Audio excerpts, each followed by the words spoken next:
Mesdames, Messieurs, bonsoir. Il y a eu un progrès significatif dans le processus électoral cette semaine avec l'audience solennelle de règlement du contentieux des candidatures en vue de l'élection du président de la République le 12 octobre prochain.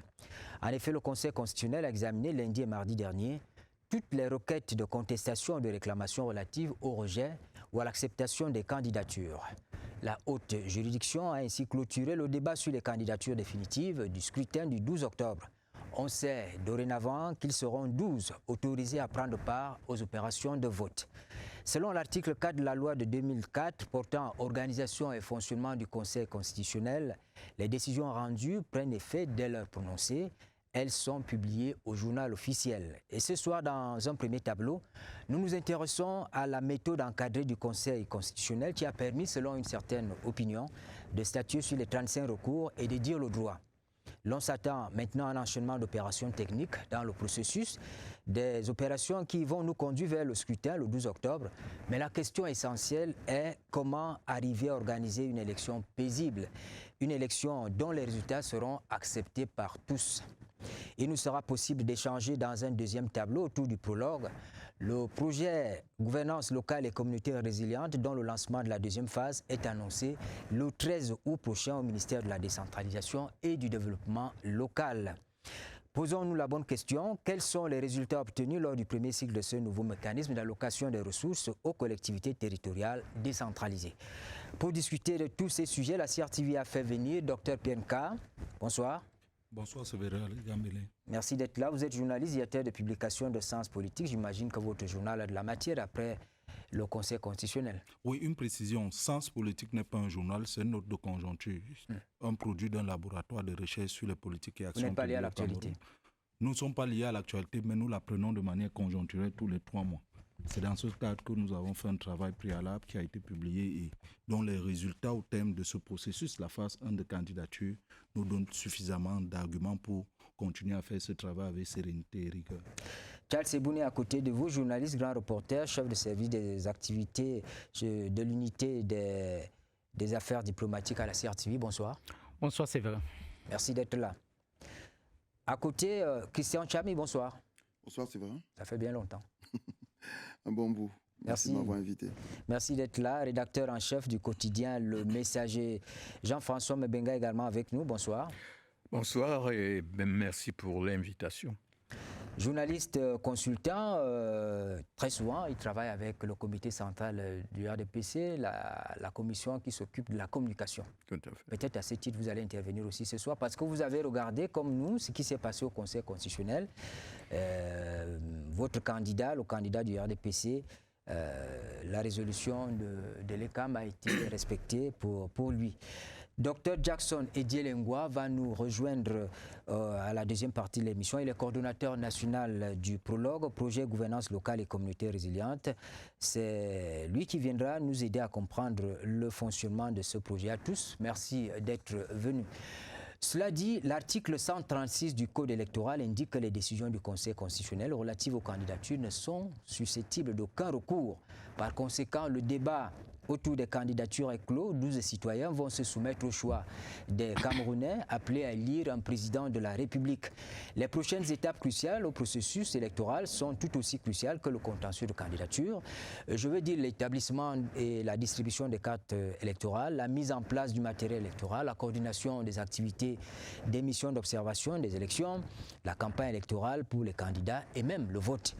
Avant d'en parler, intéressons-nous à la méthode encadrée du Conseil constitutionnel de la réception des requêtes au délibéré. Nous avons chacun regardé comment ça s'est passé au Conseil constitutionnel. Docteur Nka. Oui, ce qu'on a regardé de manière intermittente, parce que cette fois on n'a pas eu le direct. En 2018, lors de du contentieux post-électoral, on avait eu ce direct-là qui avait véritablement édifié, mais les peut-être qu'il y en aura après l'élection. Sans doute. Les quelques bribes que nous avons eues pendant ce contentieux préélectoral nous donnent quand même à voir que le Conseil constitutionnel reste dans ses missions. Il faut le signaler, c'est qu'elles sont 3 principales missions. La protection de la démocratie, c'est pourquoi il y a ces échanges. La protection des droits de l'homme, c'est pourquoi il y a ces échanges. Également l'état de droit. Et on s'est rendu compte qu'à un moment donné, ce que l'État définit dans le cadre de différentes lois qui existent. Vous voyez là, c'était le code électoral qui était en vigueur, pas la Constitution cette fois, qui pouvait se croiser à un moment donné, mais le code électoral, et on ressort là en voyant plus ou moins une institution qu'on a toujours cru au fait ou à l'assimilation du pouvoir politique se concrétise une instance nommée par le président de la République qui est Elekam. Moi, c'est ce que je retiens. Le Conseil constitutionnel peut aussi dire non à Elekam, puisqu'on l'a dit, on passe de... C'est prévu. Oui.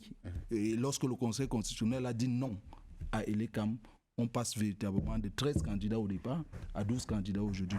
Ce qui, normalement, doit un peu donner plus d'espoir à la société camerounaise sur cette marche vers Itoudi dans les quelques jours qui nous restent.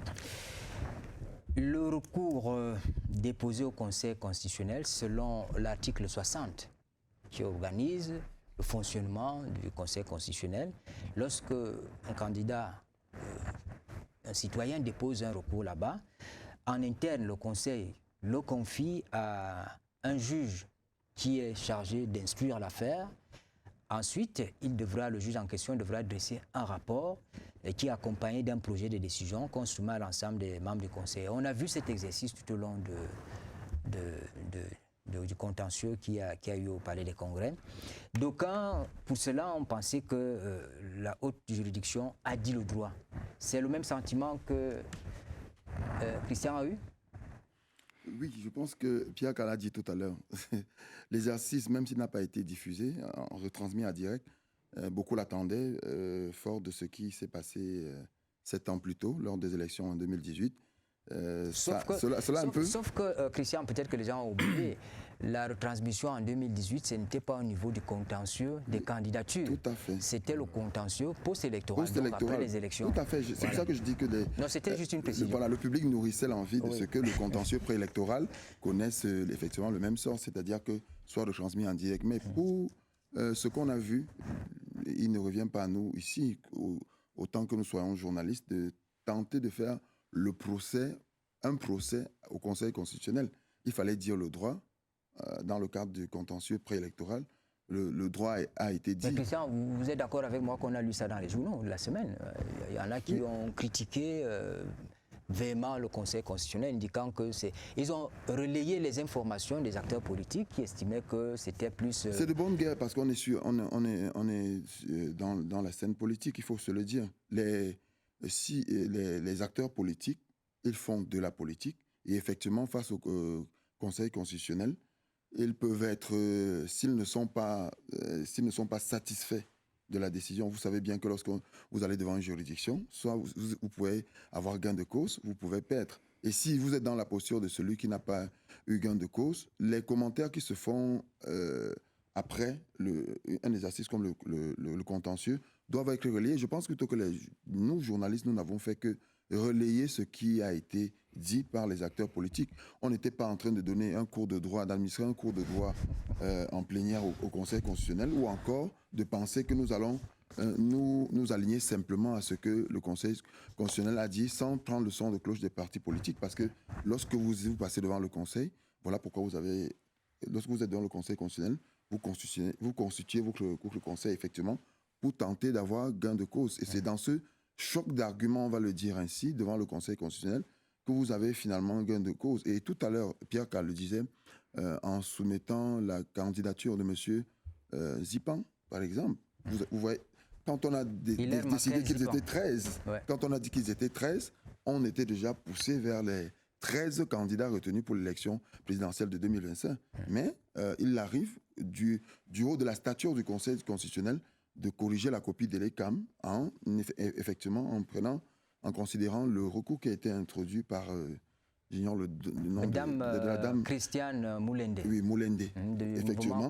Et vous avez vu que M. Hilaire Zipan a été hors cause. Donc, tout cela montre effectivement, je pense que pour notre part, pour nous, c'est au-delà du côté didactique, c'est-à-dire que d'en apprendre davantage, de penser que tout pouvoir est consacré uniquement au Conseil constitutionnel ou alors à l'État en dernier recours. Je pense que on en prend un peu de la graine, mais aussi dans l'animation du jeu politique, surtout en année électorale, on apprend davantage. Et pour les candidats ne vous leurrez pas. N'attendez pas que ceux des candidats peut-être qui ont été recalés à l'issue du contentieux préélectoral, ne pensez pas qu'ils vont se sentir muselés. Ils parlent et la presse doit relayer. Cela entre effectivement dans l'ambiance. Et tout à l'heure, lorsque vous étiez en train de définir tout ce qui est encore, parce que c'est toute une machine qui est mise en branle depuis la convocation du corps électoral, la publication des listes des candidats par ELECAM, les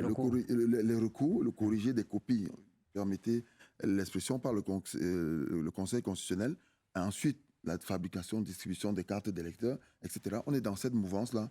Et je pense que cela doit être greffé dans l'ambiance à reverser dans l'année électorale, avec pour enjeu, effectivement, qu'on n'oublie pas que l'élection présidentielle, qui est, on va dire, la plus prestigieuse, la plus importante et la plus cruciale, est rendue à cette étape à un moment historique de notre pays. Voilà pourquoi cela peut cristalliser autant d'attention sur les hommes de médias, autant d'engouement et de verve, comme cela a été le cas chez les partis politiques, et même dans les institutions qui font partie de ce jeu-là pour nous conduire effectivement vers le scrutin du 12 octobre prochain. Jean-François Mbenga, peut-être qu'on va dire que c'était une grande école de la démocratie, de la patience aussi. Le Conseil constitutionnel, dans sa stature, a fait un travail, même si par ailleurs on peut regretter quand même le contenu. Ce n'est pas notre rôle, mais de manière objective. Il y avait des recours qui soutenaient un peu les demandes formulées, les choses qu'on demandait au Conseil constitutionnel, qu'on voulait, par exemple, transformer en une juridiction qui traite des affaires politiques internes aux partis politiques, etc. Mais le Conseil constitutionnel a pris la peine d'écouter, d'entendre tous ces gens-là et de pouvoir donner une décision. Ça a été une grande école.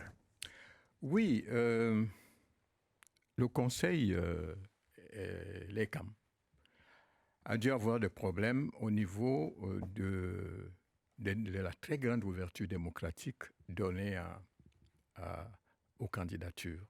Parce qu'il y a eu, je crois, 83 déclarations de candidature qui ont été servies à l'ECAM. Ils ont dû élaguer, il en est resté, je crois, 13. Il en est resté 13. Et ça me semble avoir été un travail suffisamment ennuyeux, surtout qu'ils avaient affaire à des dossiers qui n'étaient pas complets. Beaucoup de dossiers n'étaient pas complets. Et ils ont dû raisonner, ils ont dû délibérer là-dessus avec ces dossiers-là, et ça n'a pas été facile à mon avis. Mais au niveau de l'ouverture démocratique, c'est quand même un grand fait démocratique, politique, qui a... Il y en a qui ont dit que c'était une attitude de banalisation de la fonction présidentielle. Bon, il y a eu des commentaires là-dessus qui n'étaient pas toujours des commentaires heureux ou encourageants, parce que les gens étaient quelque peu étonnés, n'est-ce pas, de voir cette masse de déclarations de candidature. Mais au plan démocratique, c'est quand même un gain. Maintenant, au niveau du Conseil constitutionnel proprement dit, ce qu'on peut avoir admiré dans ce travail, c'est le processus de prise de décision. Alors, ce processus de prise de décision, tel qu'ils l'ont implanté, a amené les gens à bien comprendre exactement le rapport de cause à effet. Parce que au niveau du droit, puisque c'était ça à leur niveau, c'était le droit, et les gens ont pu comprendre, grâce à ce processus qu'ils ont mis en place, à cette espèce de système de prise de position qu'ils ont institué, et qui aura évité des incompréhensions à ceux qui peut-être n'en avaient pas le niveau. Donc, c'était un travail intéressant. Maintenant, pour ceux dont les candidatures n'ont pas été retenues, bon, c'est un sentiment humain. Bon, il y en a qui ont su supporter le choc parce qu'ils savaient très bien qu'ils n'iraient pas loin. Parce que quand vous arrivez, vous ne pouvez même pas payer la caution. Bon, ben, vous vous attendez à quoi? Il y en a qui parlaient de clémence là-bas, devant... Demander la clémence du tribunal. Bon, donc, il y en a qui étaient conscients que le dossier au niveau de l'ECAM n'était pas complet, manquait d'extraits d'actes de naissance. Mais ils sont allés au Conseil constitutionnel. Bon, ils sont allés, mais tout en sachant qu'ils avaient des dossiers complets et qu'au niveau du contentieux, à ce niveau-là, il n'y a pas de fantaisie, on ne fait pas de fantaisie, parce que c'est une phase capitale à ce niveau-là pour les gens qui ont posé des candidatures. C'est une phase capitale. Et c'est là que le choix se fait, parce qu'une fois que vous avez traversé ce contentieux, vous avez une autre dimension politique, puisqu'à partir de là, vous pouvez bénéficier, n'est-ce pas, des appuis financiers de l'État. C'est-à-dire que vous avez franchi une étape. Mais je crois que en ce qui concerne le direct, j'ai pensé à ça, mais je crois que le direct n'avait pas de place à ce niveau-là. Le direct, c'est quand, effectivement, l'émotion est au paroxysme. C'est-à-dire que c'est la dernière phase. C'est-à-dire... Mais il y avait quand même une grande attente pendant cette audience. Hein. Il y avait quand même une grande attente. Mais il y avait une grande attente, c'est vrai. Peut-être que la CRTV a jugé... inopportune. Il y avait une grande attente. Il y avait fondamentalement une grande attente pendant cette audience. C'est vrai, mais il faut quand même se rappeler que la dernière fois, en 2018, c'était à la dernière phase. Donc, c'est vrai que les gens voulaient le direct, mais je ne sais pas à ce point, à ce niveau-là, s'il aurait eu les mêmes effets qu'en phase dernière. C'est-à-dire que l'élection, vous n'en êtes en post-élection, vous étiez candidat, vous avez des récriminations et vous voulez vous plaindre, vous défendre, etc., ou accuser les autres. C'est une phase qui a beaucoup d'ampleur au niveau de l'audience, n'est-ce pas, des populations. Au bout de cette étape du processus électoral, je parle à Charles, Elections Cameroun s'en sort sans trop de pertes. Hein. En dehors de l'affaire Dame Christiane Moulende, contre Eleka Minat, contre Hilaire Maker Nzipan, qui a débouché sur l'invalidation de la candidature de Hilaire Maker Nzipan, qui avait déjà été validée par l'ECAM. On va dire que la résolution du Conseil électoral du 26 juillet 2025 est passée à l'examen comme une lettre à la poste. Oui, c'est vrai, mais je ne souhaite pas commenter les commentaires émanant ou bien émanant des décisions prises par le Conseil constitutionnel. Non, c'est juste un constat. Ils sont partis avec 12 dossiers, avec 13 dossiers. Ce qui s'est passé au Conseil constitutionnel révèle trois choses. Première chose, les institutions camerounaises sont indépendantes et fonctionnent selon les textes qui les guident. C'était très bon qu'Elections Cameroun, selon sa compétence, produit 13 candidats. Les gens ont fait les protestations et le Conseil constitutionnel, dans sa maîtrise des droits également, a dit, selon ce que nous avons reçu et selon les requêtes, la loi nous autorise d'annuler un candidat, ce qui a été fait sans contestation. Nous ne revenons plus sur ça. Deuxième chose, et ça entre dans le cadre de ce qui s'est passé en 2015. Les gens oublient, lorsque l'Assemblée nationale avait déjà validé le projet de loi donnant immunité aux membres du gouvernement, et le Sénat a dit, c'est anticonstitutionnel, nous ne pouvons pas accepter ça, c'était annulé au niveau du Sénat. Donc les institutions camerounaises fonctionnent bien, nommées par la même personne, Paul Biya, et les gens estiment que les institutions ne fonctionnent pas bien. Deuxième chose qu'il faut voir du Conseil constitutionnel et les décisions par rapport à l'ECAM, c'est que les gens ont trop demandé la médiatisation de cette affaire, mais de ma compréhension du droit actuel, c'était les décisions qui devaient être prises en chambre. Et quand les décisions sont prises en chambre au niveau du Conseil constitutionnel, il ne faut pas faire le direct.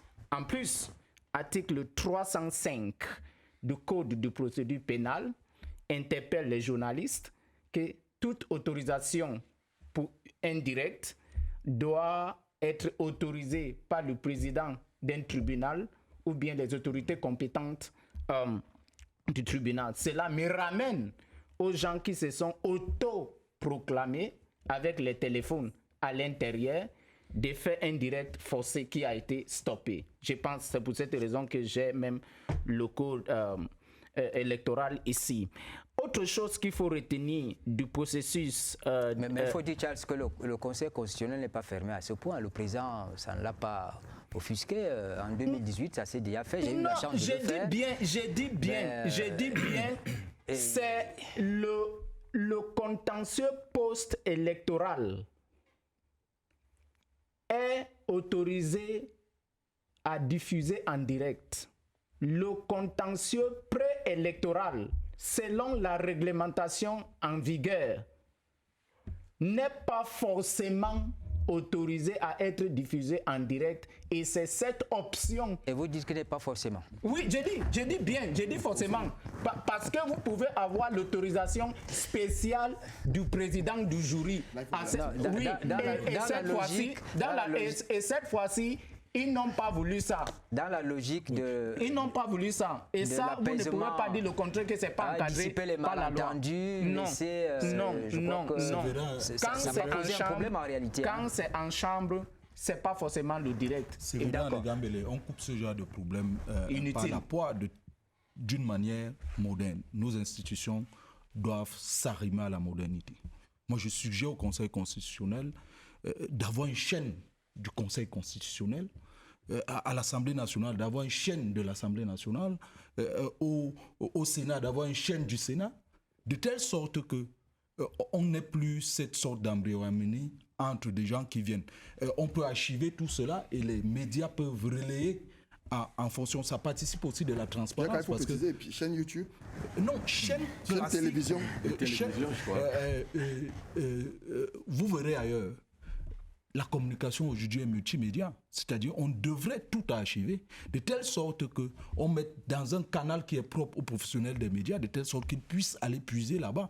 Parce qu'au final, lorsqu'on laisse quelqu'un faire le direct avec le téléphone portable, en termes de beauté et de qualité... Je vous comprends parfaitement. C'est bien. Non, vous avez dit qu'il faut qu'ils aient une chaîne.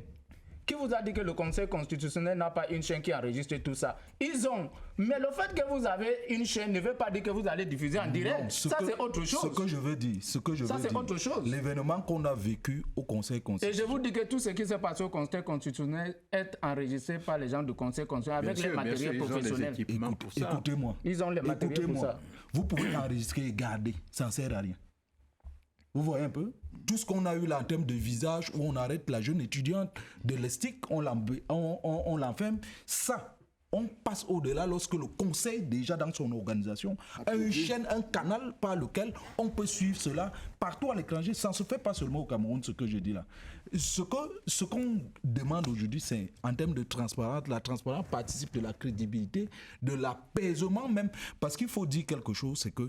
le Conseil constitutionnel est dans cette logique, oui, parce que nous qui étions dans la salle, nous étions parfois gênés de voir les requérants devant le président du Conseil. C'est-à-dire qu'on se demandait pourquoi est-ce qu'il laisse celui-là parler. Il est à côté de la place de ce qui se fait là-bas. Mais on savait que la télé était là, on enregistrait. Ça ne gênait pas beaucoup. C'est que c'est, en termes, il a parlé tout à l'heure des institutions. On a 3 pouvoirs au Cameroun. Pouvoir exécutif, Premier ministre, Président de la République, pouvoir législatif, Assemblée nationale et Sénat. Le pouvoir judiciaire était en branle. Et le Conseil constitutionnel est quasiment la dernière institution véritablement créée. Donc nous sommes dans une phase d'apprentissage. C'est pourquoi vous allez voir, si je peux le permettre, de la posture de sens politique que j'ai, il y avait beaucoup de hors-sujets pendant les débats. Mais on se demande pourquoi ils laissent faire, parce qu'ils veulent même construire leur crédibilité. Vous savez, lorsque vous lisez par exemple ce que moi j'appelle le testament de Joseph Ouna, l'ancien membre de ce Conseil constitutionnel, il a dit des choses que le Conseil constitutionnel s'ouvre davantage aux citoyens ordinaires. Et pour s'ouvrir davantage aux citoyens ordinaires, on peut utiliser le canal de communication. Il faut bien le rappeler, c'est que dans la procédure, vous avez parlé d'un rapporteur. Le rapporteur, en début d'une affaire, donne déjà sa position. Vous savez le rapporteur donne sa position, mais on permet plus ou moins aux partis de venir plus ou moins nous sommes les journalistes. faire des observations. Je peux vous dire, il n'y a aucun journaliste dans le monde qui serait opposé à la diffusion en direct de tout ce qui se passe au Conseil constitutionnel, en commençant par Charles Ebouné. J'adore d'ailleurs qu'on montre les hors-sujets qui étaient extrêmement autoprésents au Conseil constitutionnel. Sauf que vous et moi, nous ne prenons pas la décision. D'accord, je vais vous proposer de suivre les réactions que nous avons recueillies à la fin de l'audience. Il y a eu plusieurs requêtes, une quarantaine pratiquement. Le Conseil constitutionnel a dit le droit en ce qui concerne chacune de ces requêtes. Plusieurs requêtes, excusez-moi, je vais les qualifier d'un peu fantaisistes, mais la loi leur a été appliquée. Ce qu'il faut aussi retenir quand même, c'est que 2 ou 3 dossiers ont particulièrement retenu l'attention du Conseil constitutionnel et de tout le public qui a assisté aux audiences. C'est ces dossiers-là qui venaient devant le Conseil pour pluralité d'investiture, parmi lesquels celui du professeur Maurice Kamto, parmi lesquels ceux du professeur Baebek, d'Abdourahmane Amadou Baba, de Yam Timban pour l'UPC. Et il y avait 2 autres partis qui avaient le même problème. La jurisprudence du Conseil constitutionnel a été respectée.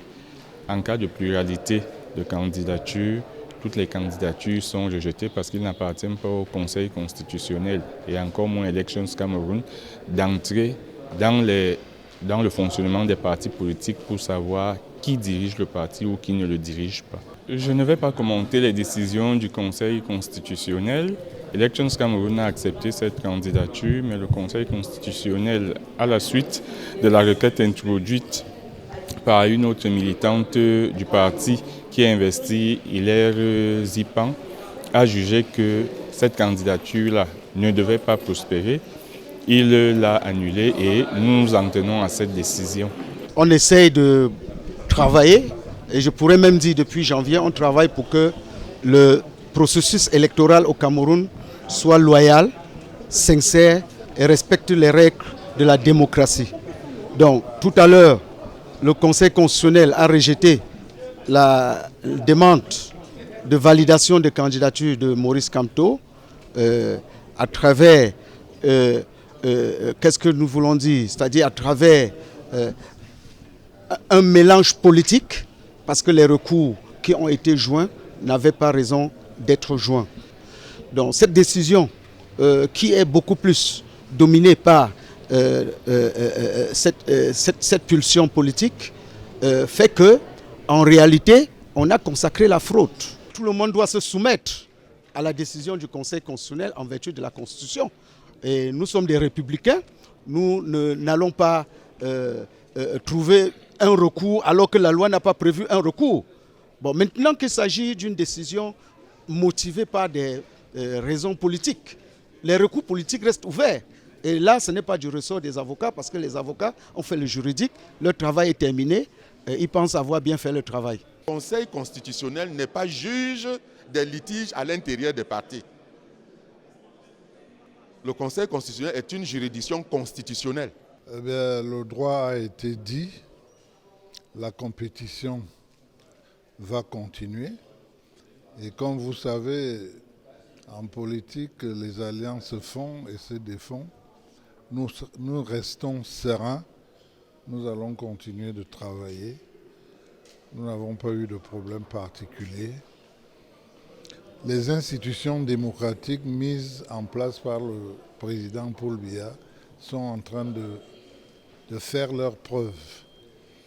Et moi particulièrement, j'ai été très satisfait par tout ce que j'ai appris par les partis politiques et en particulier les vieux partis politiques comme l'UPC ou comme le Manidem.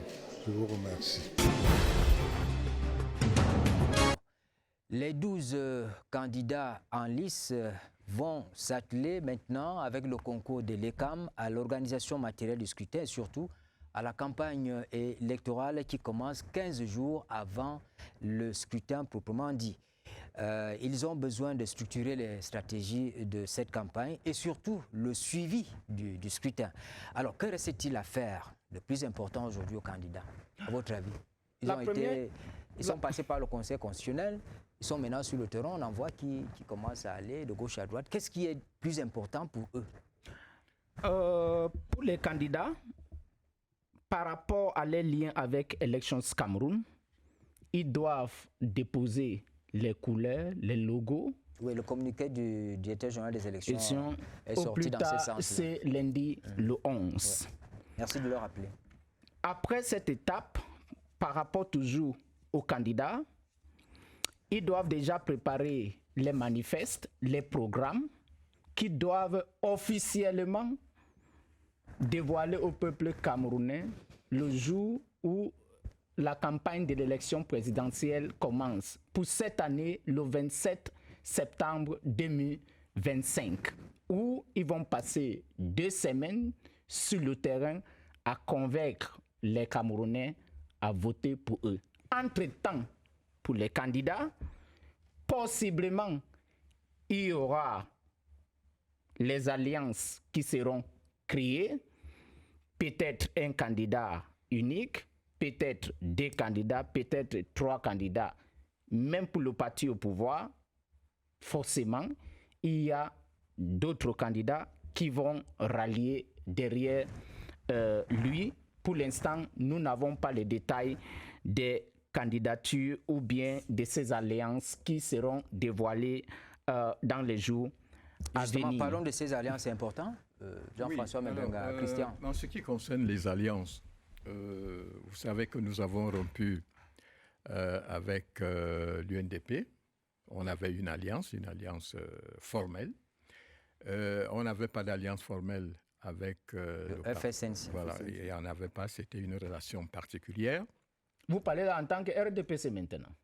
Il faut fixer aux gens. Enfin, tout à fait. Je suis également observateur. Alors, donc, à ce niveau-là, on n'a pas encore une idée. Vous savez, en politique, beaucoup de choses se négocient dans les coulisses, même sous des tables. Mais pour le moment... mais le PADEC est déjà avec vous. Il n'y a pas... Oui, mais le PADEC est là depuis.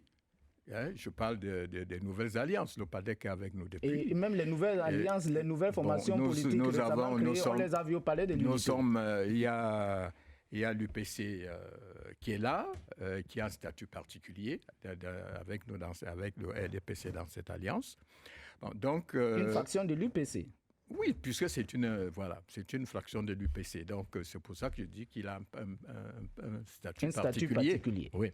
Bon, donc, pour le moment, je ne peux pas savoir si, dans la perspective immédiate, on aura d'autres alliances. Ça, je peux vraiment... Alors, Christian, docteur Nka, si alliance il y a, peut-être que le candidat du RDPC n'en a pas besoin, peut-être qu'ils ont commencé à le faire. C'est davantage du côté des partis en face qu'on attend cette alliance-là. Est-ce que tel que ça se dessine, est-ce qu'il est possible d'envisager un regroupement des partis qui sont face au RDPC de manière à présenter un candidat? On peut rêver? Pour ma part, je pense que oui. Surtout que le reproche qu'a toujours fait à l'opposition, c'est d'avancer en rang dispersé. Toujours et toujours. Je parle principalement de l'élection présidentielle. Aujourd'hui, on parle de plus en plus du candidat consensuel de l'opposition, d'une candidature consensuelle de l'opposition. Je pense que cela peut se faire. Mais quand on a lu le communiqué du SDF, qui est sorti et les réactions qui ont suivi ça, en demande du Conseil constitutionnel, on a bien le sentiment qu'on s'éloigne de cette piste-là. C'est malheureusement cela parce que ça devient un vœu pieux, parce que davantage on nourrit l'envie d'avoir un candidat consensuel de l'opposition. Cela va apporter un peu plus de fraîcheur à l'élection et sorti de cette monotonie qu'on a chaque fois à l'oreille. Lorsque vous regardez les réactions qui ont suivi le communiqué du chairman du SDF, vous constaterez que le 12 octobre, il n'y aura pas Paul Biya contre l'autre. Oui, tout à fait. C'est ce que moi je crains parce que je dis apporter de la fraîcheur. Pourquoi? Il faut un peu qu'au fil des élections, qu'il y ait un peu plus d'originalité. On ne va pas prendre les mêmes et recommencer chaque fois. Et si en face, on a l'ambitieux dessein de vouloir triompher, c'est-à-dire de renverser le candidat qui est au pouvoir depuis 43 ans, je pense qu'il faut effectivement ménager sa monture. Et le ménagement de monture réside effectivement dans le fait que l'opposition doit cesser de porter les fleurs du mal, c'est-à-dire que les germes de sa propre destruction, et parler d'une voix. Malheureusement, on a comme impression, et cela résonne davantage dans les yeux des analystes politiques et des journalistes que nous sommes également, comme un marronnier chaque fois. Il y a une élection, il y a un candidat en face qui est l'adversaire coriace, redoutable et redouté, et en face, au lieu de parler d'une même voix et de trouver des stratégies effectivement pour amener le peuple à soutenir et à porter en triomphe le candidat consensuel de l'opposition, on voit que chacun se la joue solitaire. Et c'est justement parce que on évolue en vase clos qu'on arrive à ce genre de résultats. À la fin, tous les reproches, il y a toujours des réserves, des insuffisances à émettre dans la politique ou la stratégie de l'opposition à affronter le candidat qui est M. Paul Biya aux élections. Et chaque fois qu'on remet ça, on a comme en face une opposition qui est molle, une opposition qui ne veut pas effectivement, c'est-à-dire s'auto-affirmer dans cette démarche. Parce que si vous avez... L'élection se gagne par stratégie. Il ne suffit pas simplement de penser que l'amoncellement de candidatures autour d'un candidat, de partis politiques autour d'un candidat unique fera conduira fatalement à la victoire de l'opposition. Encore même que, entre-temps, l'argument qui est brandi par le parti au pouvoir pour justement justifier sa longévité qui est fatalement tournée aujourd'hui vers une espèce d'éternisation, c'est le fait que l'opposition en face n'a pas un candidat à la taille de l'adversaire du ADPC. Oui, c'est une question que Sens Politique observe du côté du citoyen. Moi, je conseille aux citoyens électeurs de ne pas être dupes et de perdre son temps parce que les alliances de veille d'élection, pour nous, ça ne tient pas la route. Ça ne tient pas la route, pourquoi? Parce que les partis politiques au Cameroun sont de deux ordres et le Conseil constitutionnel, dans ses décisions, a remis chacun à sa place en termes de réel poids. Le Conseil constitutionnel a peu menti sur la réalité des acteurs politiques au Cameroun. Il y a des partis non représentés dans les institutions et les partis représentés dans les institutions. S'il y avait alliance, on pourrait voir une sorte de méthodologie. La méthodologie, là, n'existe nulle part. Vous ne voyez pas les partis non représentés dans les institutions en conclave pour désigner quelqu'un qui peut être leur représentant auprès de ceux représentés à l'Assemblée nationale. Vous ne voyez ça nulle part. C'est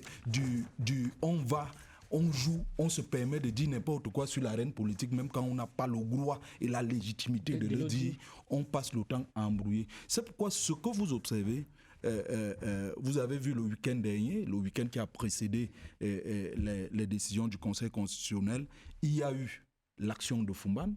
Fumban autour, peut-être si on peut dire, de l'UDC, l'unique dame de cette élection, il y a des critères objectifs qui pourraient aboutir aux alliances. Mais dans notre environnement, cela est difficile. Vous allez voir que M. Bello Bouba, l'ami d'hier du RDPC, la presse relaie qu'il a été attaqué, il a été approché par un cacique, le ministre Ehebe ici.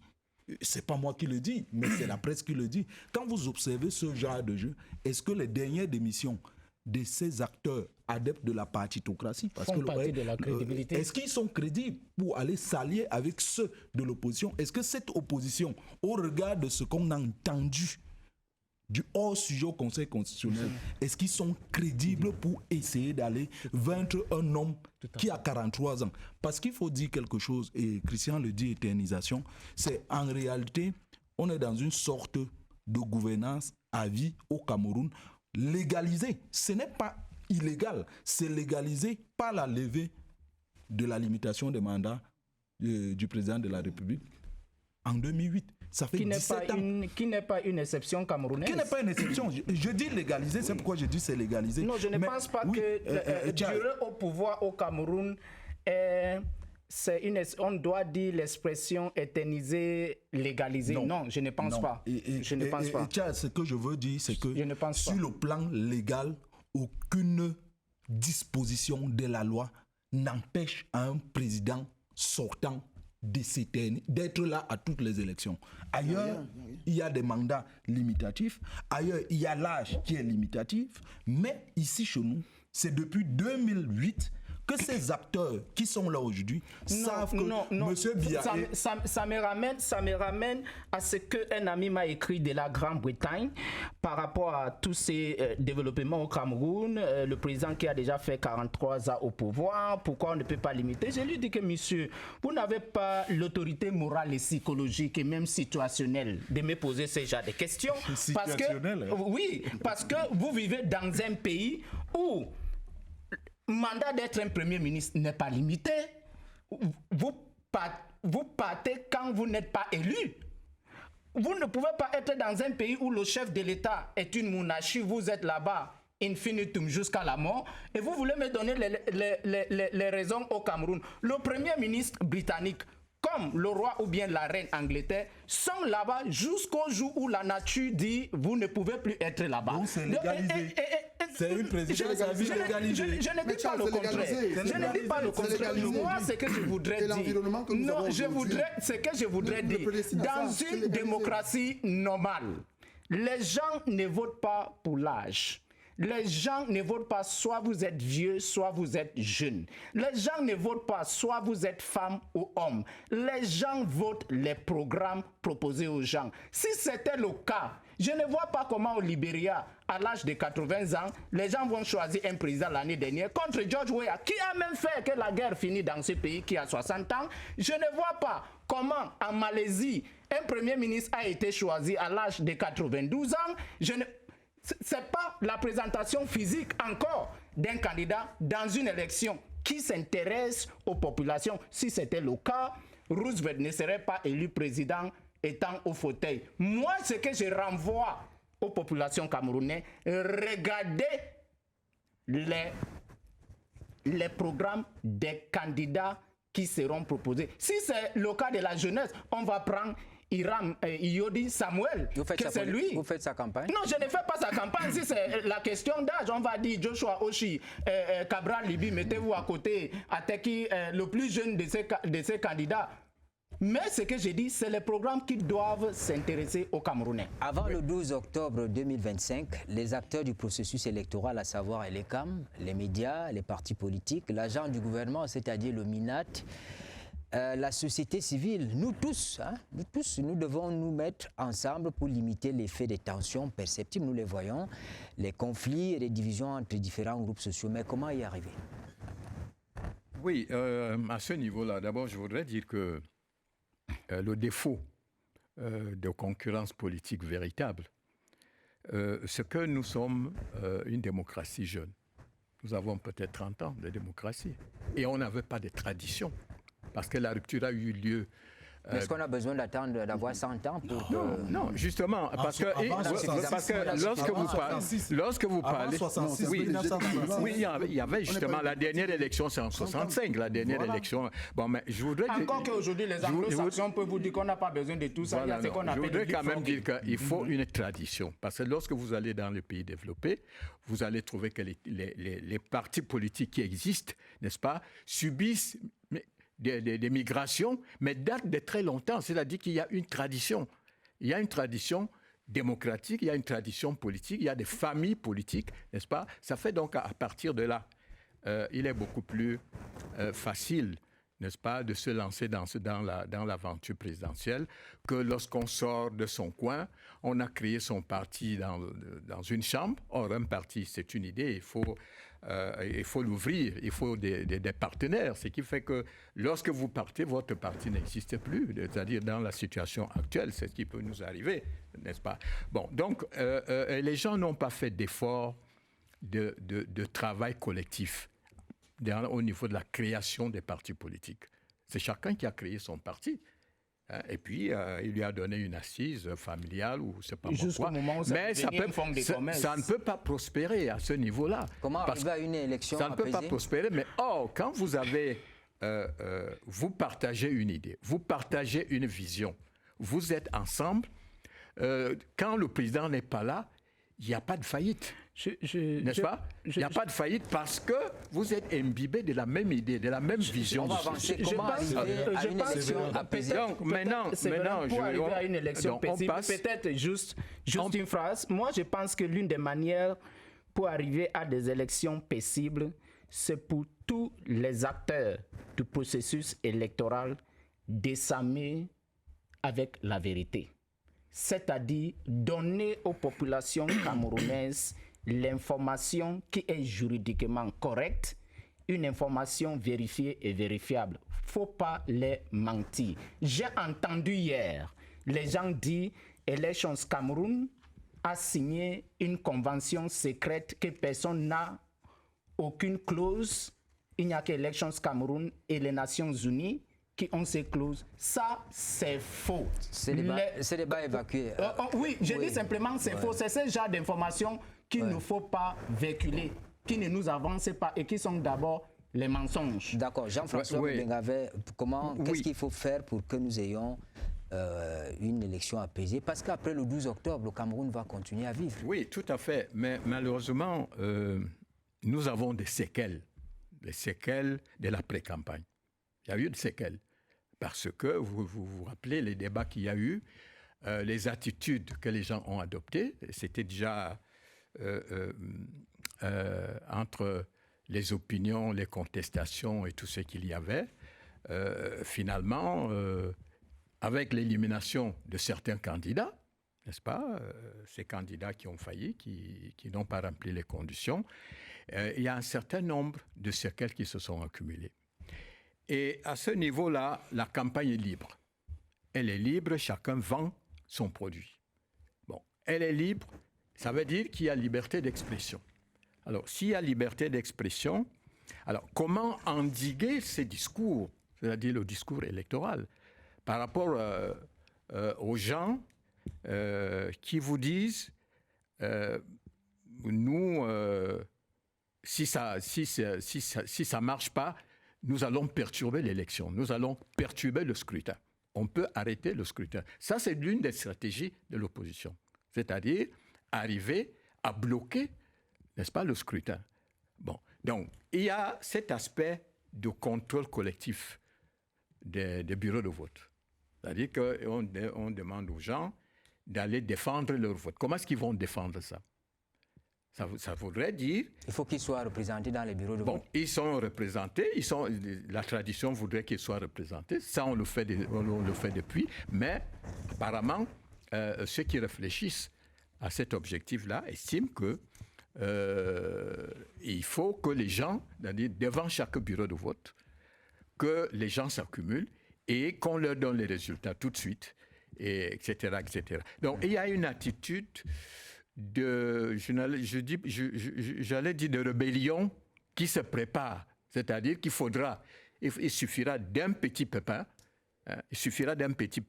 pour que les gens sautent là-dessus, pour dire, voilà, il y a tricherie. Bon, on espère qu'on en est. Séverin, si vous permettez que je rebondisse, ce que l'aîné Jean-François Mabunga dit en termes de rébellion, je crois que c'est évacué. C'est évacué pourquoi? Parce que la paix au Cameroun se construit sur une sorte de vase communicant entre les élites. Les élites politiques, économiques, militaires, sociales, savent ce qui se prépare. Et spirituel. Et spirituel, merci Charles. Je suis vraiment attaché à ça. Ils savent ce qui se prépare au Cameroun. Tout à fait. Et c'est un vase communicant entre eux. Tout à fait. Ce qui s'est passé au Conseil constitutionnel et l'après-Conseil constitutionnel, c'est un vase communicant entre les élites. Je n'entre pas dans les détails. C'est sur ça que repose la paix au Cameroun. C'est sur ça que repose le vivre ensemble, malgré notre difficulté à accepter peut-être les différences inhérentes à l'autre. Mais dans notre environnement, si la communication est bonne entre les élites, que je n'identifie pas volontairement, le social ne va vivre que le reflet de ce qui est là-bas. Donc, notre société en général, vous allez, moi je vous dis, j'observe beaucoup. Dites tout ce que vous voulez sur vos réseaux sociaux. C'est un netizen, je le dis toujours. La transformation du gars des réseaux sociaux netizen en citoyen est très difficile. Le transformer en citoyen et casseur dans notre environnement où des gens s'investissent. Laissez-moi, c'est très important ce que je vais dire. Oui, je sors par là une seconde. Dans un environnement où la majorité des Camerounais sont dans l'informel et ce qu'ils ont de très cher est le fruit de leur sueur, ils sont prêts à préserver cela tout en laissant le système. C'est pourquoi nous, à un moment donné, nous disons souvent, on ne commande qu'à la nature quand Dieu obéit. Christian, comment arriver à une élection apaisée? Vous voyez que l'ensemble des réactions ici sur le plateau nous prédispose effectivement à une espèce de doute et d'incertitude. On peut parler d'élections apaisées lorsque la ville est militarisée. Je ne prends que le cas de Yaoundé où tous les quartiers sont pratiquement sous le joug de la police. Mais c'était de manière dissuasive. De manière dissuasive, mais vous parlez de sérénité et d'apaisement. Et il faut se le dire. J'ai parlé tout à l'heure de cette élection présidentielle de 2025 comme un tournant historique de notre pays. Ça, il faut se le dire. Au-delà de ce qu'on veut effectivement mettre dans le subconscient, rébellion, soulèvement et tout le reste, il faut savoir que, et c'est ça qui devrait transpirer même dans le discours de ceux qui peuvent, du peuple de qui vous attendez les suffrages. C'est la soif de changement. On ne le dit pas peut-être assez, les gens ne le proclament pas peut-être, mais on est sur le fil d'Ariane de ces élections. Soif de changement, de voir notre discours, de nouveaux visages et de voir le pays aussi qui évolue. Parce qu'on a comme l'impression que ces 7 dernières années, quand vous faites une analyse froide, vous avez l'impression que vous êtes dans une espèce de stagnation en matière de gouvernance. Et à tout point de vue, que ce soit le pauvre citoyen qui s'investit à défendre les couleurs de sa patrie ou à chercher le pain quotidien, que ce soit au niveau de nos institutions qui sont pratiquement sclérosées, vous vous rendez compte effectivement qu'on a comme soif de ces déclics. Et c'est ça la plus-value de ces élections. Si la campagne électorale sera basée sur la notion d'un nouveau visage avec un contenu vide, alors l'électorat sera comme au Conseil constitutionnel où la forme est bonne, le dossier est accepté, mais il n'y a pas le fond, le contenu irrécevable. Ce que je veux dire un peu de le contenu du visage. À Christian, c'est justement le piège de la presse, de regarder les choses de manière macro.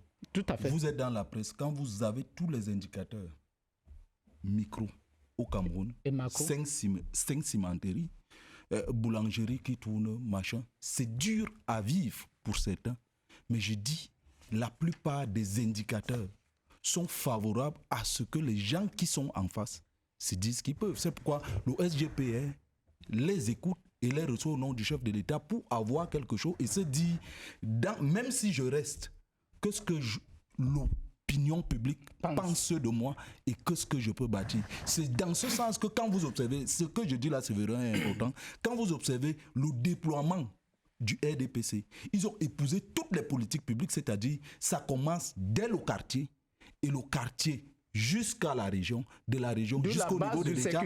Et en face, on n'a pas ça. C'est pourquoi je dis la stratégie alternative, ce n'est pas le changement. Il faut une stratégie alternative qui peut venir soit dans le camp présidentiel, soit dans le camp de l'opposition. Pendant l'audience qui s'est achevée, l'occasion a été donnée au Conseil de l'agent du gouvernement de clarifier sa position dans le processus électoral. Nous allons regarder Maître Martin Luther Hachette Nanyini, conseil du ministère de l'administration territoriale. Le moment est venu d'arrêter toutes ces choses qu'on raconte sur le MINAT. Parce qu'il a l'obligation de prendre acte des notifications qui lui sont faites. Et les partis qui sont à l'intérieur des partis politiques ont l'obligation de diligence. Si une sanction est prise contre vous et que vous la contestez, ça n'est pas devant le Conseil constitutionnel. c'est devant les juridictions civiles. Parce qu'en tout point, les partis politiques sont des associations civiles. Le MINAT n'est l'adversaire de personne. Le MINAT est le régulateur des partis politiques. Le MINAT n'investit pas les candidats à l'intérieur des partis politiques. Cela devait être dit. Comme nous l'avons annoncé, nous parlons maintenant de la décentralisation. Le ministre de la décentralisation et du développement local annonce ce 13 août le second cycle de la subvention basée sur la performance servie par le Prologue. Le Prologue, en réalité, c'est le projet gouvernance locale et communauté résiliente. Alors, ce sera au profit des collectivités territoriales décentralisées. C'est un projet dont l'objectif général est d'accroître l'accès des communautés à des infrastructures résilientes au changement climatique et renforcer les capacités locales pour gérer efficacement les ressources et fournir les services. Dr Jackson Edielengwa nous a rejoint. Bonsoir.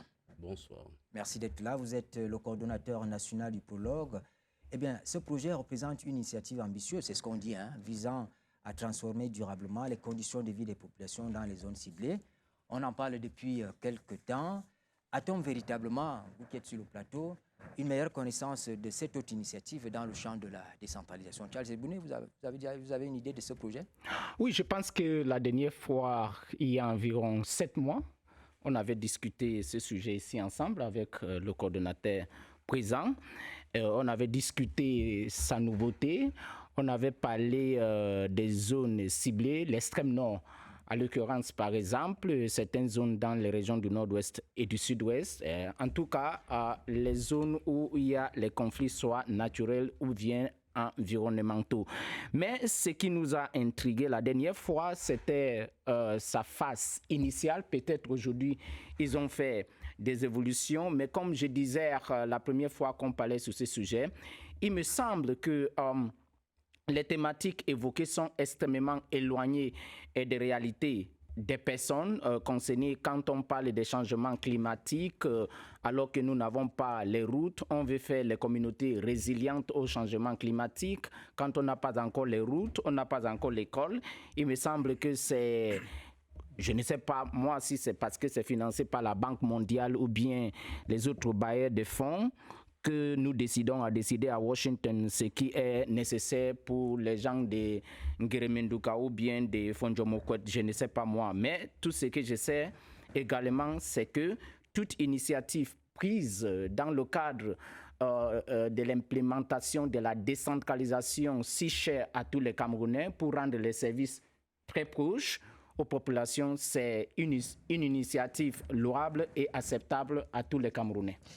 Dans le champ de la décentralisation, Christian, vous entendez parler du Prologue. Oui, tout à fait. J'imagine que le messager a dû faire déjà des essais là-dessus. Oui, c'est vrai. Nous avons déjà fait des articles là-dessus. Et je vais confesser ici que la première fois où j'entends parler du Prologue, je me dis, c'est l'idée que je me fais directement, que c'est un autre projet budgétivore qui va faire son temps, comme on l'a eu par le passé, parce que on est obligé de réfléchir comme cela, parce que le projet de décentralisation, nous en sommes presque... Vous voulez dire que tout ce qui a été fait jusque-là, ça n'avait pas de sens? Il peut y avoir des améliorations, mais vous savez que le processus de décentralisation a laissé dans le subconscient des populations que l'État a vendu la chèvre et a gardé la corde. Il y a parce que le processus en lui-même, pour parler trivialement, c'est effectivement de décentraliser, laisser des parts de pouvoir aux communautés territoriales décentralisées. Mais en consultant le Prologue dans la définition, parce que c'était nouveau, il fallait le voir, dans la technostructure du Prologue et ses missions, la première chose qui implique, en fait, j'ai failli dire séduit, mais ce qui est important, c'est l'amélioration des conditions de vie des populations. C'est ciblé et il faut respecter effectivement un indice de performance. Ce n'est pas une structure qui vient partager de l'argent aux communautés territoriales décentralisées, mais qui respecte une espèce d'harmonie et qui a comme un cahier de charges que vous devez respecter, parce qu'on parle d'éligibilité. C'est pas toutes les communes. Toutes les communes ne sont pas éligibles dans la phase initiale. Jean-François Mbenga, j'imagine je voulais finir, c'est un sujet qui nous intéresse tous. Oui, Christian. Je voulais finir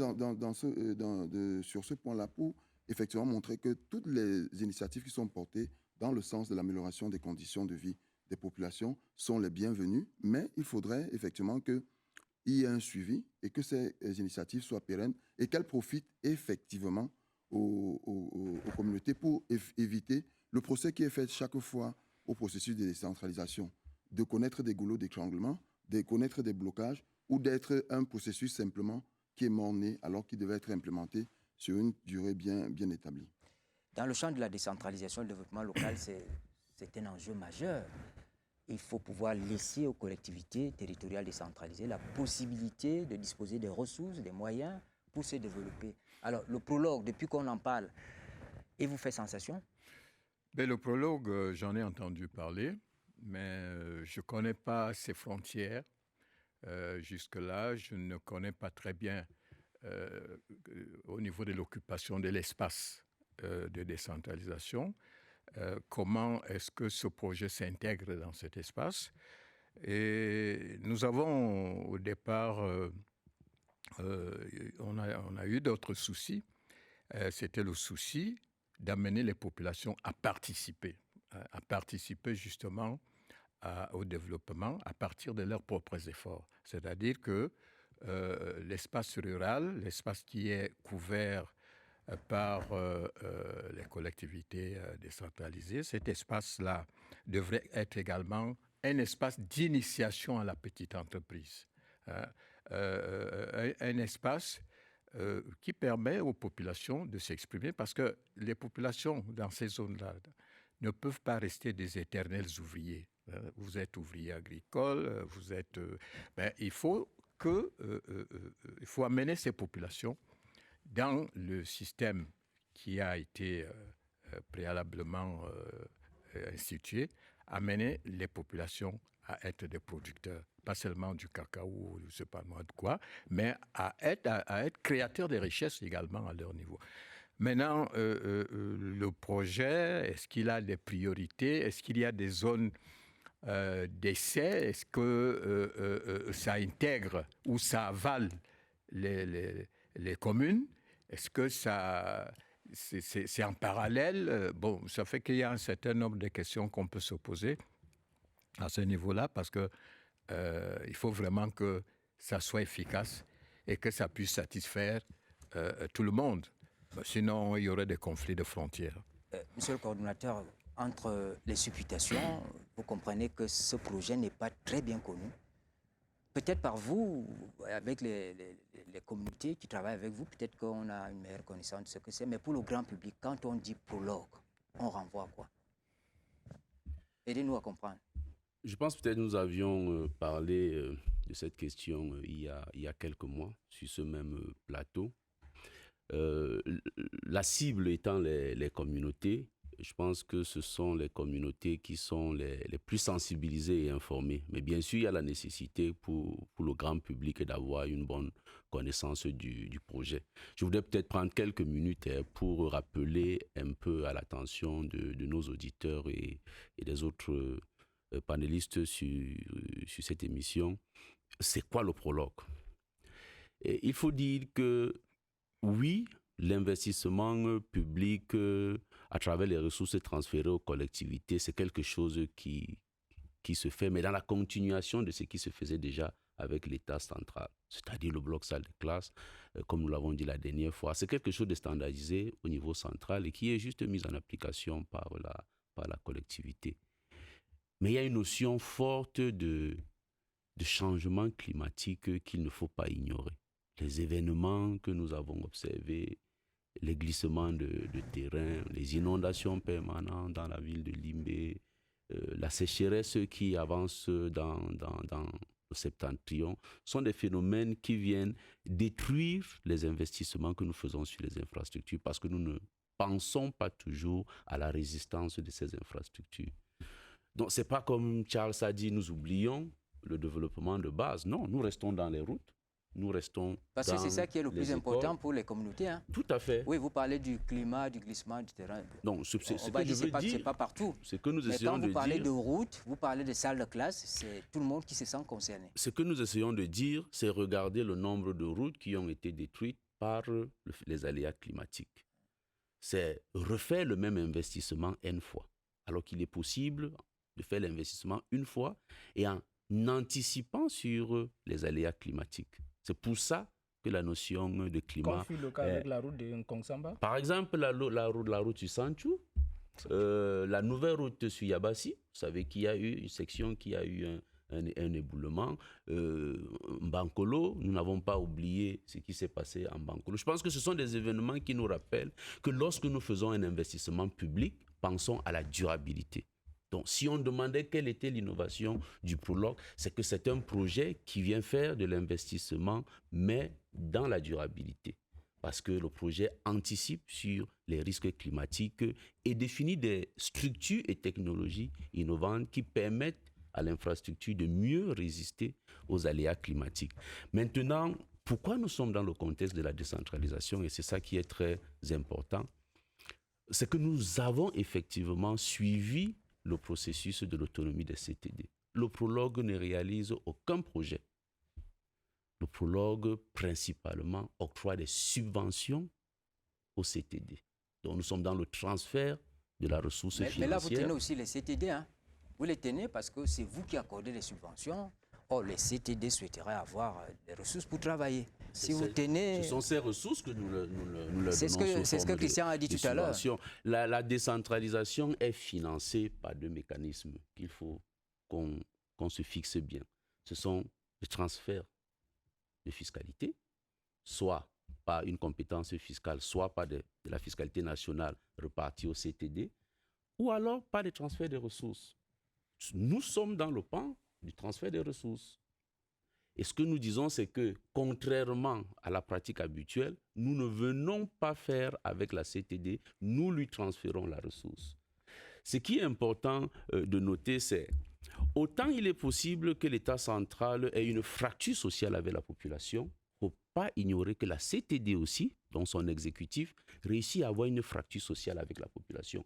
Pourquoi? Parce que parfois, en investissant, ils ne prennent pas en compte les aspirations des communautés. Donc, ce projet, c'est un projet communautaire. Notre mode opératoire, c'est de dire il faut travailler avec les communautés pour faire leur auto-évaluation des risques climatiques, identifier leurs vulnérabilités et trouver la réponse en termes d'infrastructures qui permet de limiter leur vulnérabilité. Ensuite, l'opérateur, qui est la CTD, réalise l'investissement pour la communauté. Le Prologue, son travail principalement, c'est d'apporter les ressources financières. Alors, dans la première phase, Christian, vous avez travaillé sur ce projet-là. La question aussi au coordonnateur. Dans la première phase, qu'est-ce qu'il y a de visible? Qu'est-ce qui a été fait concrètement? Si on dit Prologue, 1 an après, 2 ans après, qu'est-ce qu'on voit? Si on dit Prologue, je vais dire 1 an après. Le modus operandi nous oblige à passer par une phase de consultation communautaire qui prend du temps. Parce qu'il faut que les communautés se reconnaissent dans les investissements. Notre indicateur de performance n'est pas le nombre d'infrastructures réalisées, mais c'est le nombre de personnes qui se reconnaissent dans l'infrastructure réalisée. Pour cela, nous prenons du temps pour faire ce qu'on appelle le community outreach. Maintenant, en termes de bilan, avec les conseils régionaux, nous avons signé des conventions de financement pour à peu près 12 milliards d'infrastructures avec chacune des 6 régions. Et peut-être pour fixer la zone du projet, c'est principalement 6 régions. Les régions considérées les plus vulnérables, c'est l'extrême nord, le nord, la Damawa à l'est, et puis le nord-ouest et le sud-ouest. Les 4 autres régions, centre, sud, ouest et littoral, ne sont pas dans cette phase du projet. Donc, les conseils régionaux ont travaillé avec les communautés pour identifier des investissements prioritaires et nous avons signé des conventions pour à peu près 12 milliards pour financer ces infrastructures. Et ça, ce sont des projets qui sont déjà sur le champ de démarrage. Je pense que nous avons eu des ateliers régionaux pour lancer ces projets.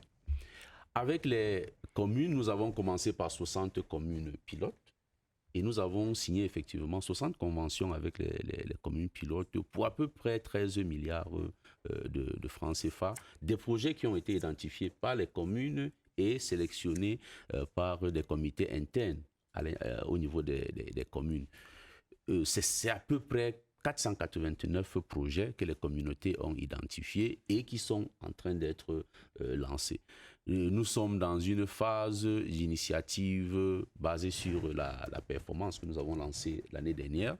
Ça a permis à 74 communes de satisfaire aux conditions minimum que nous avions fixées dans leur gouvernance sur les 189 communes. Et là, nous avons encore mis 3,5 milliards de francs pour l'investissement des infrastructures qui sont aussi en cours de démarrage. Donc, Jean-François Mebenga, je vous veux dire de façon pas générale, c'est à peu près une trentaine de milliards qui sont donc en cours d'investissement auprès des CTD. Monsieur le coordonnateur, Jean-François, vous ne percevez pas, on ne s'éloigne pas des lenteurs, des lourdeurs habituelles à l'initiative, parce qu'on a pris un an pour faire comprendre le projet, pour initier, pour expliquer aux gens.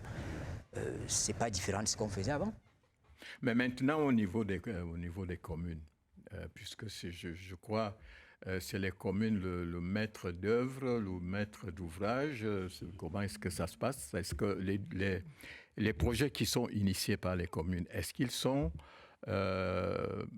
qualifié par une structure qui appartient à votre organisme, parce que ces projets qui viennent du terrain, au niveau des évaluations et tout, est-ce que vous pouvez directement, après avoir reçu un tel projet ou une idée de projet, commencer à financer sans vous assurer que les études et même l'efficacité du projet, là, je veux dire la pertinence même du projet que cela établit. Peut-être pour rester sur cette question, je voudrais insister pour dire qu'il y a un manuel opérationnel. Il y a des principes de résilience des infrastructures qui sont clairement définis pour les collectivités. Les communautés formulent des besoins. C'est à la commune ou au conseil régional de s'assurer que les projets sélectionnés correspondent effectivement à la checklist qui permet de caractériser l'infrastructure comme éligible. Mais c'est le travail de la collectivité. Elle a effectivement un manuel opérationnel, mais c'est à elle, à travers son comité interne de sélection et de priorisation de projets, de dire sur les 100 projets que m'ont envoyé une communauté, j'en retiendrai 4 sur la base des ressources qui sont mises à disposition par le projet et sur la base de la pertinence de ces projets pour les communautés et qui respectent les critères de résilience qui nous ont été définis. Donc, nous n'intervenons pas dans le processus si ce n'est de la supervision et j'allais dire de la contre-vérification, tout simplement pour nous assurer que les collectivités sont en train d'aller effectivement dans cette dynamique. Parce que l'idée, c'est qu'après le projet, les CTD continuent à faire des investissements à base communautaire qui intègrent les questions de résilience. C'est vrai, je pense que nous devons dégager 3 choses. D'abord, je vois comme mérite du nouveau programme, c'est que... Vous voyez déjà les mérites? Oui, il faut évoquer... sur le terrain? Non, bon, peut-être les résultats que le Code a évoqués tout à l'heure. Peut-être au niveau de la méthodologie, sur la base de la décentralisation. Un des mérites que je vois, c'est ce que les Camerounais ont recherché pendant longtemps, ce que les anglo-saxons appellent des bottom-top approach. Parce que à plusieurs reprises, on a fait les projets dans ces pays sans consulter les gens. Et c'est pour cette raison que je peux comprendre que la consultation prend le temps. Vous pouvez dire ça. Dans les communes, il y avait ce qu'on appelait les plans de développement communaux qui étaient élaborés quand même de manière consensuelle. Sauf que on ne peut pas dire que ça met aujourd'hui. Sauf que les plans de développement communaux arrivaient à Yaoundé, et Washington, et Paris, et Londres, comme je dis toujours, avaient toujours les plans. Et c'est pour cette raison. Ce que vous venez de dire là, regardez une zone comme Bakassi. Quand vous arrivez à Bakassi après la rétrocession, on a tout donné à Bakassi. On a tout construit, les maisons pour les enseignants, les bâtiments administratifs, tout. Mais l'essentiel a été oublié. Parce qu'on a ignoré qu'il faut goudronner la route Kumba-Mundemba. Donc il n'y a personne qui est à Bakassi. Autant, il y a tout qui est donné comme infrastructure à l'intérieur. Ce que je voudrais dire également, c'est que... le processus de la décentralisation a pris 26 ans ou presque 30 ans de son implémentation. On ne peut pas rapidement faire le reproche au prologue. qui viennent peut-être pour moi la dernière initiative dans ce jumelage que nous faisons pour assurer le meilleur développement du pays. Mais moi, j'ai l'interrogation si ça n'a pas remplacé le programme national de développement participatif qui a fait son temps. Et enfin, j'ai fini par poser la question au coordonnateur de nous faire la différence entre ce programme et ce que la Banque mondiale a essayé à un moment là qu'on appelait les filets sociaux. Bon, peut-être que le Cordo va répondre, mais j'avais une préoccupation et Christian n'a pas répondu à cette préoccupation-là. Parce qu'il a dit au départ qu'il y a eu un problème avec la décentralisation parce qu'il y avait des lourdeurs administratives, etc. Est-ce que le prologue, à votre sens, vous qui avez travaillé sur le sujet, le prologue échappe à ces lourdeurs? C'est-à-dire qu'une communauté veut travailler avec le programme, c'est facile pour elle d'accéder au financement, à l'information, à tout ce dont elle a besoin. Moi, je m'inscris dans le prolongement de ce que Charles a dit, parce que vous savez qu'au Cameroun, les problèmes de gouvernance locale sont suffisamment importants pour qu'on puisse s'y attarder. Et si le processus de décentralisation n'est pas arrivé à sa plénitude depuis aujourd'hui, Charles le rappelait tout à l'heure, pratiquement 26 ans plus tard, à cause des blocages, lenteurs administratives, les goulots et d'étranglement dont j'ai fait mention tout à l'heure, c'est effectivement parce qu'on a comme l'impression qu'on a présenté un processus qui devait être comme le salut pour les communautés territoriales décentralisées, mais qu'à la fin, peut-être par autocentralisation, la forte autocentralisation des pouvoirs par le régime central vient encore bloquer un processus pourtant qu'il a mis sur pied dans le dessein de vouloir l'amélioration des conditions de vie des populations et en faisant d'elles des populations autonomes, c'est-à-dire que pour votre développement, vous contribuez. Le débat sur la différence ou la frontière entre, ou la similitude, si on veut, entre le programme national de développement participatif et le prologue, on le fera peut-être plus tard, mais je pense que lorsque vous, monsieur le coordonnateur l'a évoqué tout à l'heure, lorsque vous voyez le modus operandi qu'il a déployé, le mode opératoire est beaucoup plus différent. Et je ne pense pas que nous, aujourd'hui, à vouloir parler du prologue, on va s'inscrire dans une dynamique qui veut que nous montrions les insuffisances du PNDP, que le prologue va venir peut-être remplacer ou corriger, mais davantage s'intéresser au financement. Vous savez aujourd'hui que nos communes ont cruellement besoin des finances. Et s'il y a un organisme comme celui-là, un projet comme le prologue qui va porter des subventions pour des projets bien ciblés pour nos communes et que le résultat soit dans le sens d'apporter un bol d'air, une bouffée d'oxygène pour nos populations qui en redemandent. Et la particularité, justement, lorsqu'il a évoqué les changements climatiques, on a comme impression qu'on avait un projet trop savant qui viendrait plutôt anéantir les espoirs et les espérances des populations dans ce sens-là. Donc je pense que le premier mérite à accorder au prologue, c'est effectivement de cibler les communes et de voir effectivement dans la continuité, si on vient répondre à un besoin, répondre à une préoccupation qui pourra porter des fruits. Parce que pour ma part, il serait un peu trop tôt de penser que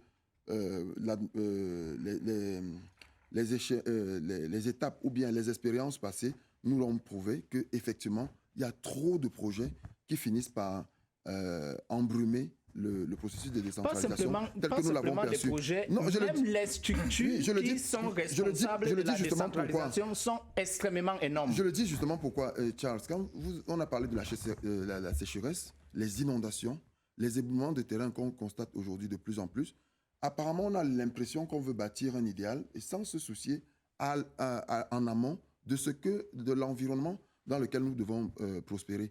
Et je pense que... Pourtant, il y a une direction de la protection civile au ministère de l'administration territoriale.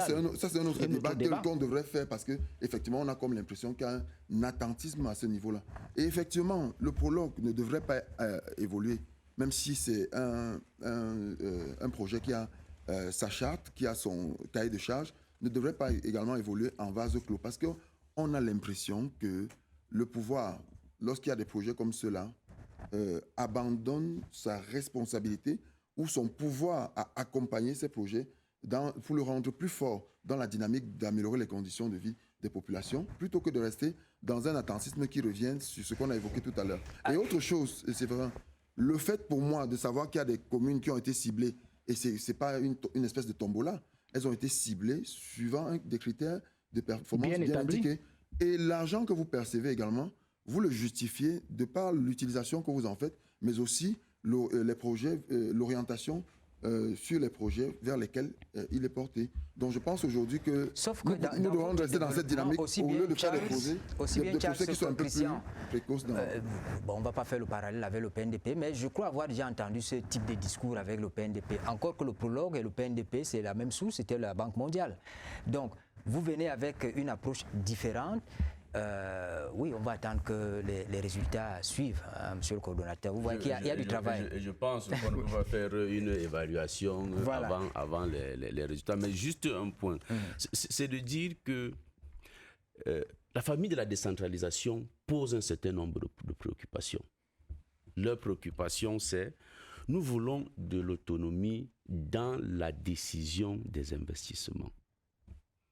Nous voulons des ressources supplémentaires pour faire l'investissement au profit des populations. C'est ce que le projet fait.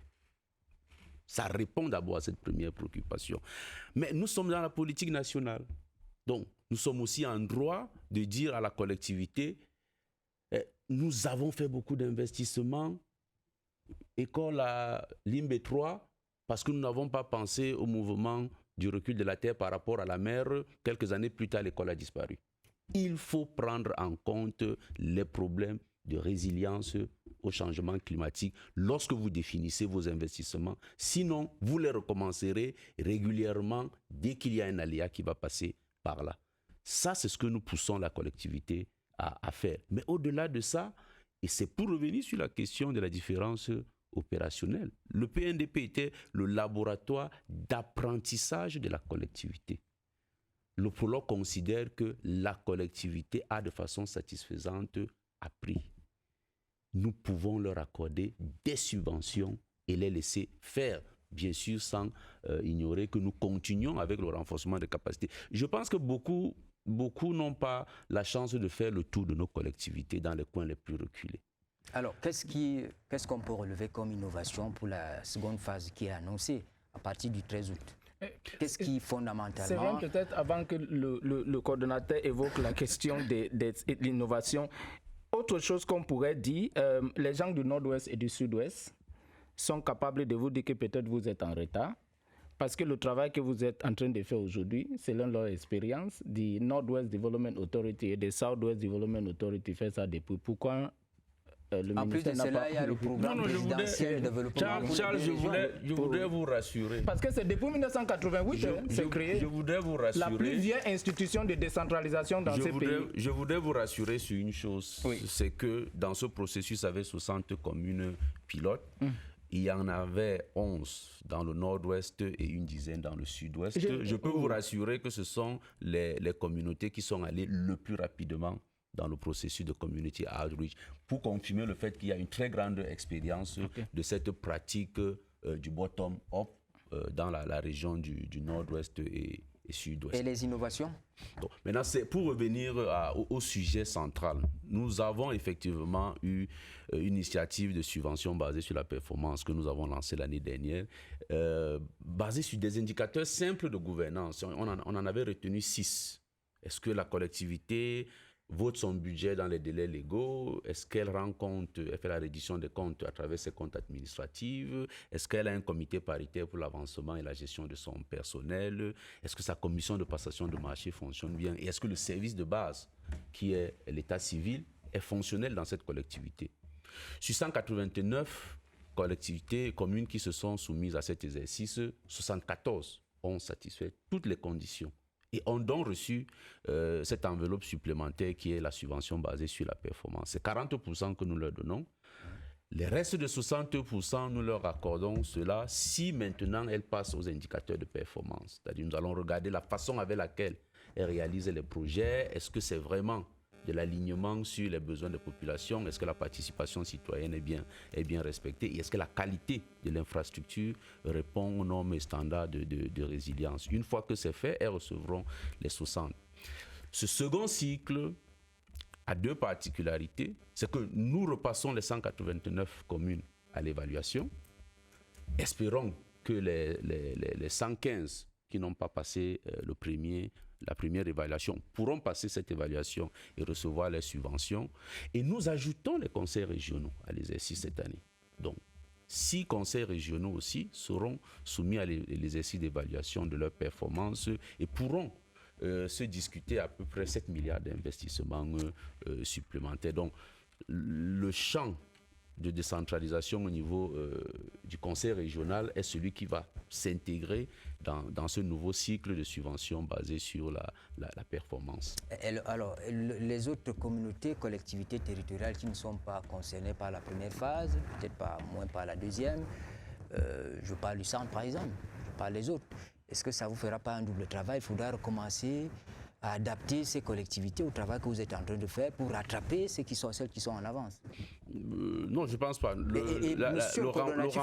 Il faut maintenant nous répondre à la question est-ce que ce n'est pas un PNDP plus? Parce que ce travail, visiblement, avait déjà été fait de manière globale avec le PNDP. Vous commencez par un groupe de collectivités, vous avancez, puis vous allez revenir sur les autres. Comment ça va se passer? Non. Je voudrais être assez précis. Nous avons 6 régions d'intervention. Nous n'avons pas 10 régions d'intervention. Parce que les questions que nous posons sont des questions d'aléas climatiques. Il y a le climat aussi au centre, sur le coordonnateur. J'en viens, de vulnérabilité. On détruit les forêts, on vend maintenant les avocatiers, on vend tout. Nous sommes sur la question des vulnérabilités à certains nombres de chocs exogènes. Et les régions qui subissent des chocs exogènes, même si on demandait à un habitant du centre de faire une priorisation, il dirait quand même que Boko Haram à l'extrême nord, c'est un problème.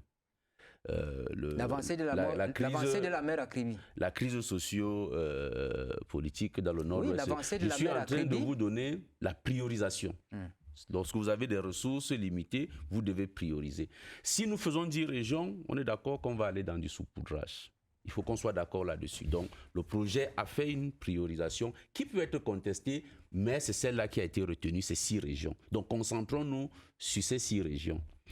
Maintenant, la composante renforcement des capacités, elle concerne les 10 régions. Donc, si nous avons un processus de subvention basé sur la performance qui devient un processus satisfaisant, l'État récupère ce processus pour les 10 régions et non pour certaines des 10 régions. C'est pour ça que cet exercice doit pouvoir être mené à terme et de façon satisfaisante. C'est peut-être aller rapidement en avant, mais ce qu'il faut intégrer, c'est que, et c'est pour ça que nous sommes en train d'insister sur le fait que c'est un projet de subvention. La seconde phase, si nous faisons le projet de façon très satisfaisante, ce sera une phase basée sur des financements basés sur la performance de la Banque mondiale. En réalité, elle laisserait des indicateurs que devrait atteindre l'État du Cameroun et elle ferait une subvention au Trésor public. Parce qu'on considère que le projet a déjà atteint le niveau du mécanisme satisfaisant. Donc ce ne serait plus une approche project financing, mais ce serait une approche PBF, comme on a l'habitude de le dire. Et je crois que dans ce sens, la collectivité sera en capacité de dire, je pense que nous aurons 200 milliards cette année, et nous connaissons les conditions de performance qu'il nous faut pour accéder à ces 200 milliards. Okay. Et c'est dans le budget de l'État. Nous ne viendrons pas regarder si la collectivité a fait l'activité A ou B. Donc, il faut bien qu'on place le projet dans ce sens. C'est un projet de renforcement des capacités de la décentralisation. Et je pense qu'il a très bien rappelé tout à l'heure qu'il faut capaciter la CTD à atteindre un niveau de délivrance des services. Et tout ce que nous allons vendre à la deuxième phase de ce projet, c'est juste l'achat de cette performance sans nous y mixer dans le fonctionnement de la collectivité. Je pense que c'est une réponse à la problématique que posent les CTD. Est-ce que c'est ce que faisait le PNDP? Je reçois cette question en permanence. Moi, je veux résumer. 2004, les lois d'orientation sur la décentralisation. Il faut transférer des compétences aux collectivités. Pour leur transférer les compétences, il faut s'assurer d'un minimum de capacité. Le PNDP était le laboratoire parfait pour amener les CTD à un niveau de maîtrise d'ouvrage. Première phase du PNDP, le résultat que nous obtenons, c'est la signature en 2009 des textes sur les premiers transferts des compétences. Deuxième phase du PNDP, c'est 2015. Nous aboutissons au transfert des ressources aux communes. Je pense qu'à partir de 2015, que le Premier ministre instruit que des ressources doivent être transférées aux communes. Troisième phase du PNDP 2018, la commune a l'autonomie de choix de ses projets d'investissement. Il n'y a plus aucun projet à partir de la loi de finances 2018 qui vient de Yaoundé sur les ressources transférées. Il y a juste des missions de l'administration centrale qui partent collecter auprès des collectivités les projets qu'elles-mêmes ont identifiés. Ça, c'est depuis 2002. Donc, il apparaît que le rôle du PNDP a été un rôle central dans ce processus d'apprentissage de la CTD pour la maîtrise d'ouvrage. Le prologue se déconnecte de ce processus d'apprentissage en considérant que la CTD a atteint un niveau de maturité et peut gérer librement ses ressources comme le préconise le Code général des CTD. C'est pour ça que nous sommes dans une approche subvention aux CTD, renforcement de leur capacité dans la gouvernance et bien sûr, nous ajoutons un petit incitatif qui est de dire si vous prenez bien le renforcement des capacités et que vous améliorez votre gouvernance, vous avez un financement basé sur la performance. Mais on a quand même eu l'impression que avec les plans de développement des communes, il y avait une continuité dans la réalisation de projets. Il y avait une sorte de planification. Bon, là, on a tendance à vouloir tout faire à la fois.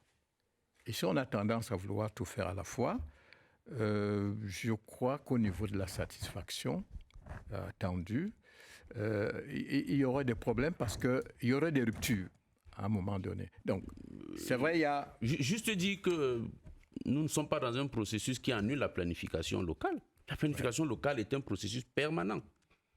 C'est parce que c'est la CTD qui définit dans l'horizon de 5 ans les priorités d'investissement. Tout ce que nous leur disons, c'est le monde change rapidement.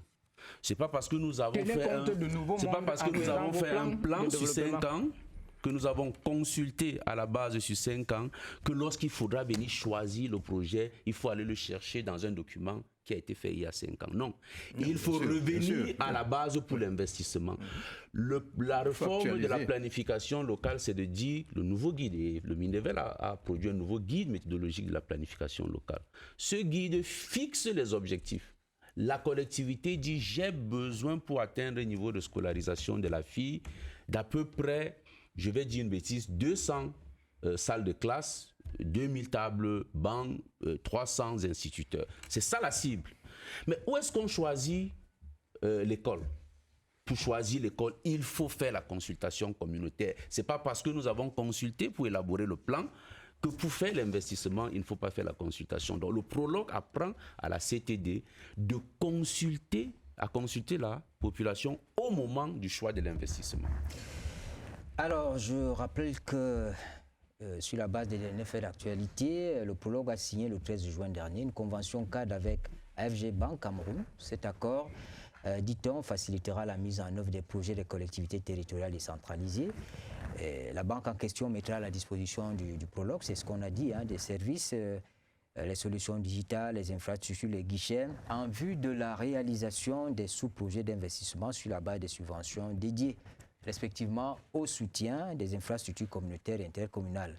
Bien avant cela, le 5 juin, il y a eu également la signature de convention entre le prologue et les communes de Yagua et de Guéré. C'est dans l'extrême nord, 2 conventions de subvention d'appui aux investissements des 2 communes. Portez ce plaidoyer, monsieur le coordonnateur. Les changements climatiques, ce n'est pas seulement dans les 6 régions, c'est aussi dans les autres. Si on peut ouvrir, ce serait tant mieux. Donc quand vous discutez avec l'État... Ça, c'est notre souhait. Parce que ma région n'est pas concernée par le projet, donc vous imaginez bien que s'il fallait me demander, j'aurais plaidé à ce que les 10 régions soient intégrées. J'espère que les prochaines phases de ce projet iront vers les 10 régions. Merci beaucoup, merci à vous, merci d'avoir répondu à l'invitation de la CRTV pour cette édition de Scène de Presse. Mesdames, Messieurs, c'est la fin du programme. Si plaît à Dieu, nous nous retrouvons dimanche prochain.